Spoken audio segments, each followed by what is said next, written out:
হোক একাদশ শ্রেণীর অ্যাসাইনমেন্ট 2021 সমাধান।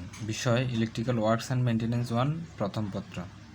অ্যাসাইনমেন্ট নং হচ্ছে 6 এবং শিরোনাম হচ্ছে এসি সার্কিটের রেজিস্ট্যান্স, ইন্ডাকট্যান্স ও ক্যাপাসিট্যান্সের প্রভাব বিশ্লেষণ।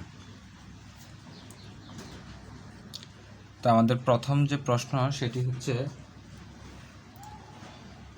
ইন্ডাকট্যান্স, ক্যাপাসিট্যান্স, রিঅ্যাকট্যান্স এবং ইম্পিডেন্সের সম্পর্কে, তার রাশি সম্পর্কে চিত্রসহ ব্যাখ্যা করতে হবে। তাহলে আমরা এখান থেকে আমরা দেখতে পাচ্ছি যে আমাদের ইন্ডাকট্যান্স, তাহলে অর্থাৎ আমরা ইন্ডাকটিভ সার্কিট নিয়ে আলোচনা করব। যে সার্কিটে শুধু ইন্ডাকটিভ কয়েল থাকে তাকে ইন্ডাকটিভ সার্কিট বলে। এই সার্কিটে কারেন্ট ভোল্টেজের 90 ডিগ্রি পিছনে থাকে। ইন্ডাকট্যান্স সার্কিটের এমন একটি ধর্ম যা বৈশিষ্ট্য যা এসি কারেন্টের যে কোনো পরিবর্তনকে বাধা দেয়, একে এল দ্বারা প্রকাশ করা হয়। তাহলে আমরা এর জন্য যে ইন্ডাকটিভের যে সার্কিট, এটা আমরা এই সার্কিটটা অঙ্কন করব এবং তার যে ওয়েভ ডায়াগ্রাম, সেটার জন্য আমরা এই সার্কিটটা, এই ডায়াগ্রামটা সুন্দরভাবে অঙ্কন করব। এরপর আমরা এর জন্য ভেক্টর ডায়াগ্রাম অঙ্কন করব, এই ভেক্টর ডায়াগ্রাম।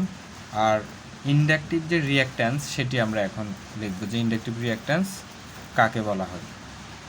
তাহলে সার্কিটে ইন্ডাকটিভ জনিত বাধাকে ইন্ডাকটিভ রিঅ্যাকট্যান্স বলে, একে এক্সেল দ্বারা প্রকাশ করা হয়। আর এক্সেলের যে সূত্র সেটি হচ্ছে এক্সেল ইকুয়াল টু 2 FL। আর আমরা এখান থেকে যদি এল নির্ণয় করি তাহলে এক্সেল বাই 2 f। এরপর হচ্ছে ক্যাপাসিট্যান্স ও ক্যাপাসিটিভ রিঅ্যাকট্যান্স। যে সার্কিটে শুধু ক্যাপাসিটর থাকে তাকে ক্যাপাসিটিভ সার্কিট বলে। এই সার্কিটে কারেন্ট ভোল্টেজের 90 ডিগ্রি আগে থাকে। এর জন্য আমরা যে ক্যাপাসিটিভ সার্কিটটা দেখতে পাচ্ছি এই সার্কিটটা অঙ্কন করব, এবং যে ওয়েভ ডায়াগ্রামটা দেখতে পাচ্ছি আমরা এই ওয়েভ ডায়াগ্রামটা অঙ্কন করব। আর এটা হচ্ছে ভেক্টর ডায়াগ্রাম। এটা অঙ্কন করার পর এরপরে আমরা জানবো যে ক্যাপাসিট্যান্স কাকে বলে। ক্যাপাসিট্যান্স সার্কিটের এমন একটি ধর্ম যা অল্টারনেটিং কারেন্ট প্রবাহকে বাধা দেয়, একে ক্যাপাসিট্যান্স বলে, একে সি দ্বারা প্রকাশ করে। তাহলে এইটুকু লেখার পর এরপরে আমরা ক্যাপাসিটিভ যে রিঅ্যাকট্যান্স আমরা সেটা লিখব।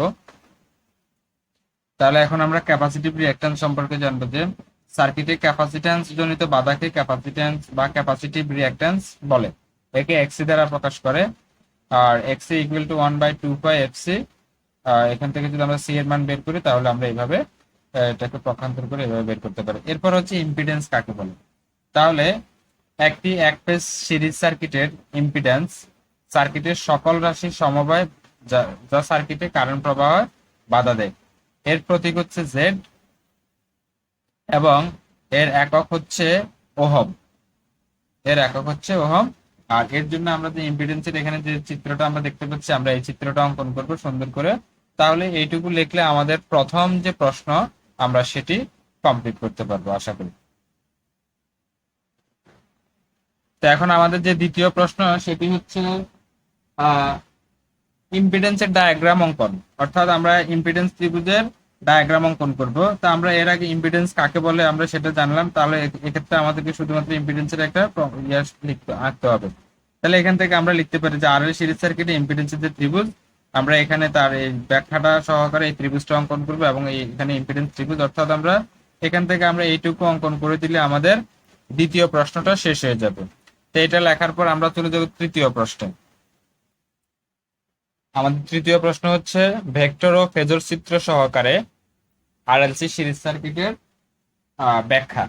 তো এর জন্য আমরা প্রথমে আমরা একটা চিত্র অঙ্কন করব, সেটা হচ্ছে এরকম, যে প্রথমে আমার এখানে একটা রেজিস্টর, তারপরে একটা ইন্ডাক্টর, তারপরে এখানে একটা ক্যাপাসিটর সংযোগ করে আমি একটা চিত্র অঙ্কন করব। তাহলে এই চিত্রটা অঙ্কন করার পর এটা হচ্ছে রেজিস্টর, এটা হচ্ছে ইন্ডাক্টর, এটা হচ্ছে ক্যাপাসিটর।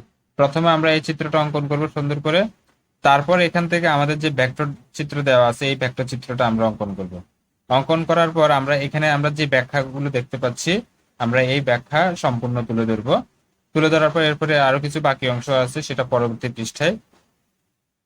তারপরে পরবর্তী পৃষ্ঠায় আমরা এখানে যে ইম্পিডেন্স ত্রিভুজ আছে, আমরা এই ইম্পিডেন্স ত্রিভুজের চিত্র সহকারে তার ব্যাখ্যাটা দিয়ে দেব, অর্থাৎ এইটুকু আমরা দিয়ে দিলে আমাদের তৃতীয় প্রশ্ন শেষ হয়ে যাবে।